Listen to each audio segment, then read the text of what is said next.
हिंदी सुलभ भारती कक्षा 8वीं यानी 8वीं कक्षा सुलभ भारती हिंदी। इसमें से हम पाठ क्रमांक 4 हम लेंगे।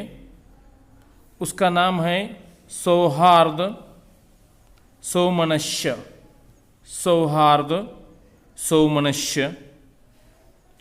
इसके बारे में, इस कविता के बारे में हम जानकारी लेंगे। इसके जो कवि है जहरी कुरैशी, इनके द्वारा लिखे गए दोहे पाठकों को संत कबीर की याद दिलाते हैं। संत कबीर की याद। इतने अच्छे कवि हैं ये हमारे जहरी कुरैशी। अभी हिंदी गज़ल परंपरा के गज़लकार जहरी कुरैशी के बारे में जीवन परिचय लेते हैं। जीवन परिचय में जहरी कुरैशी जी का जन्म जो है वो मध्य प्रदेश में गुना शहर के नज़दीक चंदेरी गांव में हुआ। वह 5 अगस्त 1950 को 5 अगस्त 1950 को उनका जन्म गुना शहर में हुआ। वे बहुआयामी प्रतिभा के धनी हैं। बहुआयामी प्रतिभा के धनी हैं वे। तो मेरे प्यारे प्यारे छात्र और छात्राएं, आधुनिक कवि के रूप में हिंदी साहित्य में ज़हीर जी विद्यमान हैं। इनकी रचनाएं मराठी, पंजाबी, गुजराती व अंग्रेजी भाषाओं में अनुदित हुई है। इनके द्वारा लिखे गए दोहे पाठकों को संत कबीर की याद दिलाते हैं। देखिए, संत कबीर की याद दिला रहे हैं। इतने अच्छे ये कवि हैं, रचनाकार है। और यही इनके लेखन की महानता एवं विशेषता है। इन्होंने कई गज़लों का भी लेखन किया है। साहित्य में विशेष योगदान देने के कारण इन्हें इनकॉर्पोरेट सम्मान व गोपाल सिंह नेपाली सम्मान प्राप्त हुआ है। इनके बहुत प्रमुख कृतियाँ हैं एक टुकड़ा धूप, लेखनी के स्वप्न, चांदनी का दुख, भीड़ में सबसे अलग, पेड़ तनकर भी नहीं टूटा आदि गजल संग्रह इनके प्रसिद्ध हैं। अब हम कविता की ओर जाएंगे। कविता क्रमांक 4 सौहार्द सौमनस्य। सौहार्द ने क्या? मन, हृदय की सरलता। सौमनस्य ने प्रसन्नता। देखिए उन्होंने नीचे क्या दिए हैं दोहे। ओ छोटा मैं हूँ बड़ा, ओ छोटा मैं हूँ बड़ा, ये बातें निर्मूल, ये बातें निर्मूल, निर्मूल ने निरर्थक है। उड़कर सिर पर बैठती निज पैरों की धूल, उड़कर सिर पर बैठती निज पैरों की धूल। इस दोहे का यह अर्थ है, कवि कहता है कि मैं बड़ा तू छोटा, इस प्रकार की बातें व भावनाएं व्यर्थ है, क्योंकि सदा पैरों से रौंदी गई मिट्टी भी समय आने पर हवा व तूफान के सहारे सिर तक पहुंच जाती हैं। कवि ने यह स्पष्ट किया है कि समय सदैव एक सा नहीं रहता। आज जो गरीब व असहाय है वह कल धनवान व सामर्थ्यवान बन सकता है। अतः व्यक्ति को छोटे बड़े का भेदभाव त्याग कर सभी के साथ एक समान भाव से रहना चाहिए। कवि इसमें यह कह रहे हैं, दुनिया में कोई भी छोटा बड़ा नहीं होता, व्यक्ति को छोटे बड़े में कोई भेदभाव नहीं करना चाहिए। छोटे बड़े बातें निरर्थक होते हैं। जो धूल अपने पैरों के नीचे होती है, हवा से उड़कर वह सिर पर जाकर बैठ सकती है। यानी दुनिया में हम जिसे छोटे कहते हैं वह कभी कभी अवसर पाकर बड़ा हो जाता है। इसलिए हमें छोटे बड़े का भेदभाव नहीं करना चाहिए। ओ छोटा मैं हूँ बड़ा, ये बातें निर्मूल, उड़कर सिर पर बैठती निज पैरों की धूल। अब हम आगे बढ़ेंगे। कवि दूसरे रचना में कहते हैं, नफरत ठंडी आग है इसमें जलना छोड़, टूटे दिल को प्यार से जोड़ सके तो जोड़। इसका अर्थ यह है कि नफरत ठंडी आग है, बाहर दिखाई नहीं देता है, लेकिन मनुष्य इसमें स्वयं अंदर ही अंदर जलता रहता है। अतः मनुष्य को इस ठंडी आग से बचते हुए प्रेम से टूटे हुए दिलों को जोड़ने का प्रयास करना चाहिए। इस प्रकार यह जहीर कुरैशी कहते हैं। और इतना ही नहीं, वे आगे कहते हैं, अतः मनुष्य को इस ठंडी आग से बचते हुए रहना चाहिए और प्रत्येक समस्या का समाधान प्रेम से करने का प्रयास करना चाहिए। यानी हमेशा मेरे प्यारे प्यारे छात्र और छात्राएं नफरत करके दूसरों की जो प्रगति होती है ना, उससे हम जलते हैं, वो जलना नहीं चाहिए। खुद में बदलाव लाना चाहिए। वे तुम्हारा जो मित्र है, दोस्त है, वो आगे बढ़ रहा है, इसलिए तुम क्यों जल रहे हो? उसमें कौन से अच्छे गुण हैं उसे अपना लो, अपने में जो बुरा गुण है उसे छोड़ दो। और जोड़ना ही है तो प्यार से जोड़ो, जलना छोड़ दो। इस प्रकार यह कवि इस दूसरे दोहे में बताए हैं। अब हम आगे बढ़ते हैं। पौधे ने बाटे नहीं नाम पूछ कर फूल, पौधे ने बाटे नहीं नाम पूछ कर फूल, हमने ही खोले बहुत स्वार्थ की स्कूल। हमने ही खोले बहुत स्वार्थ के स्कूल। स्कूल यानी क्या? ई स्कूल यानी विद्यालय। इस दोहे में यह अर्थ है, पौधे अपने फूल नाम पूछकर अर्थात अपना पराया देखकर नहीं बांटते हैं, लेकिन हम इंसानों ने स्वार्थ के विद्यालय खोल रखे हैं, अर्थात अपना अपना स्वार्थ सिद्ध करने में जुटे हैं। इसलिए कवि ने मनुष्य स्वार्थी प्रवृत्ति का बन चुका है। कवि को क्या कहना है इसमें कि मनुष्य को अपने हृदय से स्वार्थ की भावना को त्याग देना चाहिए।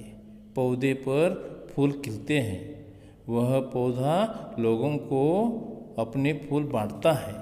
फूल बांटते समय वह किसी से भी उनका नाम नहीं पूछता, तुम हमारे हो, उसके हो, कुछ भी नहीं पूछता, दे देता है। आखिर उसके पास किसी के लिए स्वार्थ की भावना नहीं होती, लेकिन मानव इतना स्वार्थी है कि उसने स्वार्थ के कारण न जाने कितना बुरा काम किया है। वह स्वार्थ में पड़कर दूसरों के साथ बुरा व्यवहार करता है। पौधे ने बाटे नहीं नाम पूछ कर फूल, हमने ही खोले बहुत स्वार्थ के स्कूल। अब हम अगला लाइन देखें। धर्म अलग भाषा अलग फिर भी हम सब एक, विविध रंग करते नहीं हमको कभी अनेक। धर्म अलग भाषा अलग फिर भी हम सब एक, विविध रंग करते नहीं हमको कभी अनेक। इसका अर्थ यह है, भारत देश में रहने वाले सभी लोगों के धर्म एक दूसरे से अलग है, उनकी भाषाएं अलग है, फिर भी हम सब एक हैं, क्योंकि हम सभी मूलतः भारतीय हैं। भले ही हमारे रूप रंग अलग है, फिर भी हम सब एक हैं। अनेकता में एकता की विशेषता है। हम पंजाबी, हम बंगाली, गुजराती, लेकिन सबसे पहले हैं हम भारतवासी। यानी यह इसमें कवि ये कहना चाहते हैं, हम अलग रंग के हैं, अलग भाषा के हैं, अलग दिखते हैं, मगर हम भारतीय हैं, एक हैं। कवि क्या कहना चाहते हैं? भाषाएं भिन्न हैं, लेकिन यह विभिन्नता हम भारतवासियों को एक नया अनोखा रंग देकर बनाती है।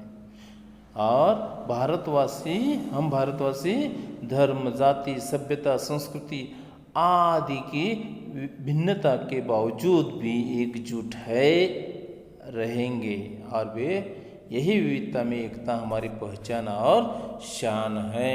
अभी देखिए हमारे देश के जो नज़दीक देश हैं, जैसे कि चीन है, पाकिस्तान है, बांग्लादेश है, बहुत से देश हमें क्या तकलीफ़ दे रहे हैं, मगर हम एक होकर उनका मुकाबला कर रहे हैं, डटे रहे हैं, इसलिए वे चुप बैठे हैं। जो भी करता प्यार वो पा लेता है प्यार, प्यार नकद का काम है, रहता नहीं उधार। देखिए जहीर कुरैशी ने कितनी सुंदर लेखन किए हैं। जो भी करता प्यार वो पा लेता है प्यार, प्यार नकद का काम है, रहता नहीं उधार। इसमें जो भी प्यार करता है, उसमें क्या कहा है कवि ने? जो दूसरों से प्यार करता है उसे भी बदले में प्यार ही मिलता है। प्यार नकद की यानी नकद ने रोक की तरह है, यह उधार नहीं रहता है, यह देने में तुरंत मिलता है। लेकिन कवि के अनुसार प्यार देने पर प्यार मिलता है, अतः हमें प्यार ही बांटना चाहिए। देखिए क्या कहते हैं कवि? दुनिया में यदि व्यक्ति किसी से प्यार करेगा तो उसे प्यार के बदले प्यार ही मिलेगा। किसी को भी समाज में सम्मान व पार अपने आप नहीं मिलता।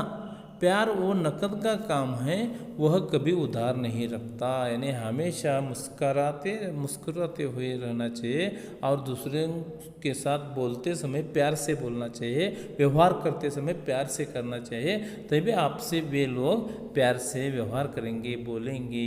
ये नकद जैसे जितने देते हो उतना ही आपको मिलता है। अब हम आगे बढ़ेंगे।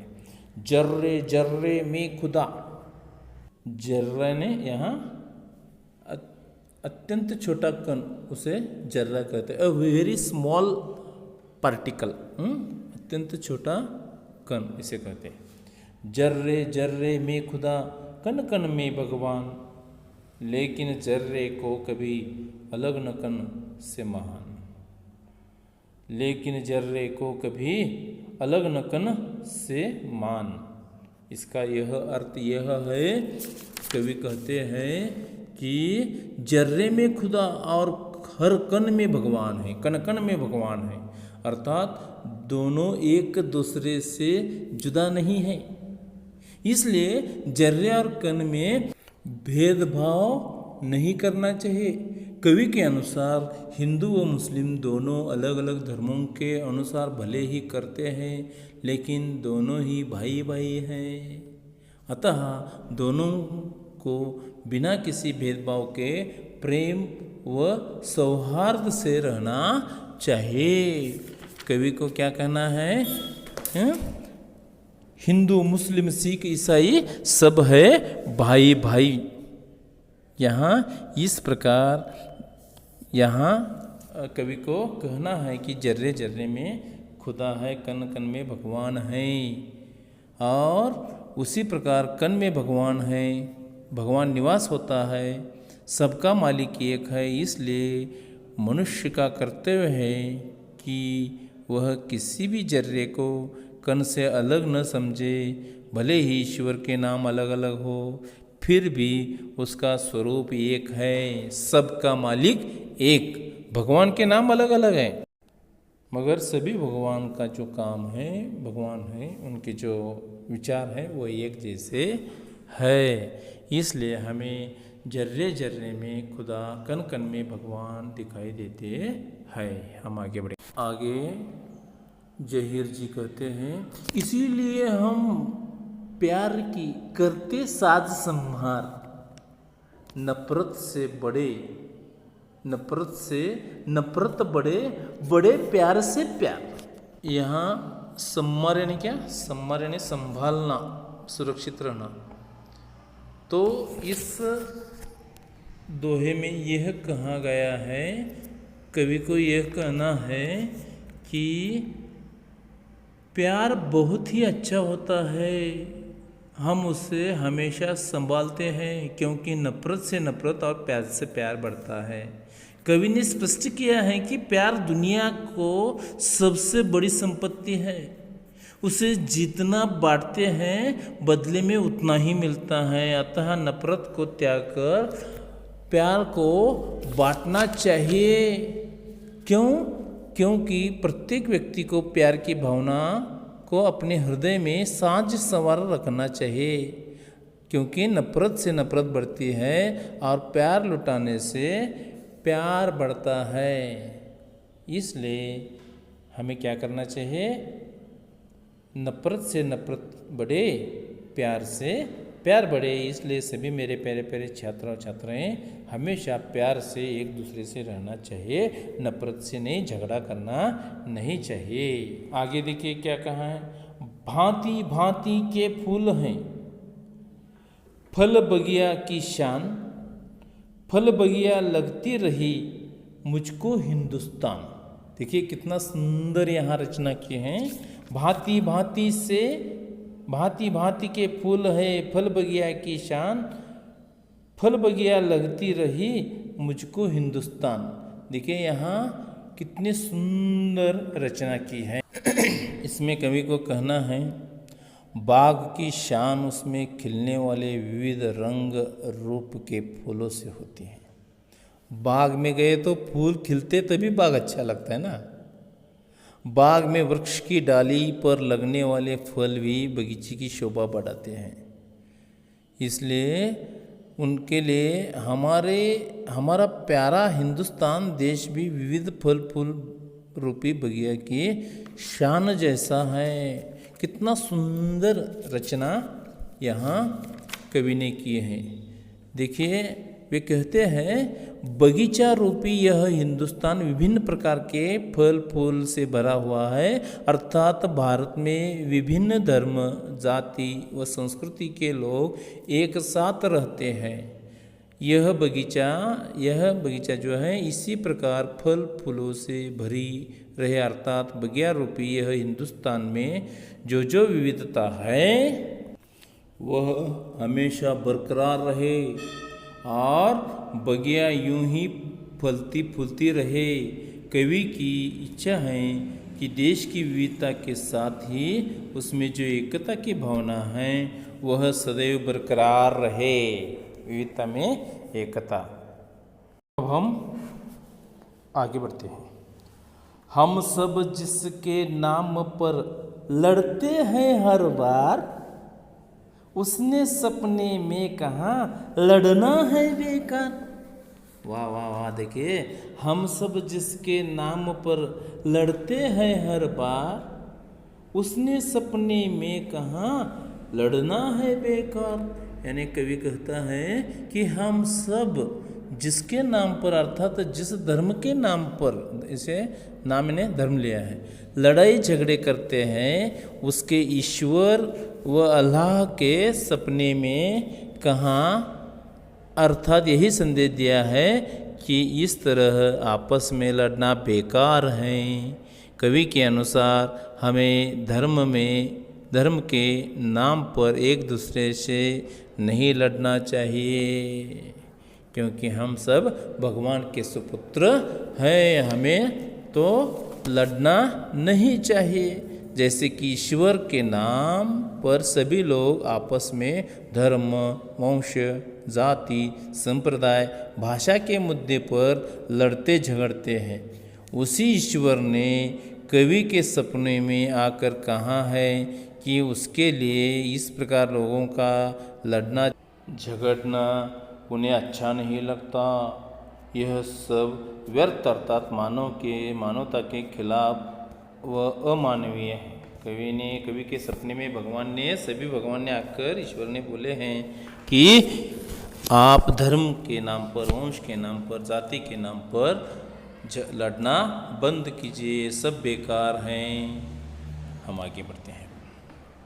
कितना अच्छा हो अगर जले दीप से दीप, ये संभव तो हो सके आए दीप समीप। कितना अच्छा हो अगर जले दीप से दीप, ये संभव तब हो सके आए दीप समीप। यानी इसमें कवि को ये कहना है कि आखिर में कवि ये कहना चाहते हैं कि सभी भारतवासी आपस में मिलजुल कर रहे। अतः वह कहते हैं कि उस वक्त कितना अच्छा होगा जब सभी भारतीय एक दूसरे की भावनाओं का आदर सम्मान कर सीख जाए। यह तभी संभव हो सकता है जब सभी लोग आपस में एक मत होकर एकता स्थापित करें, तभी यह संभव है। इस प्रकार जो सौहार्द, सामंजस्य, इसके जो कवि हैं ज़हीर कुरैशी ने कहा है, मानवता के जो गुण हैं उनका विकास करना चाहिए। यही इस कविता में बताए गए हैं। धन्यवाद। अब हम आगे स्वाध्याय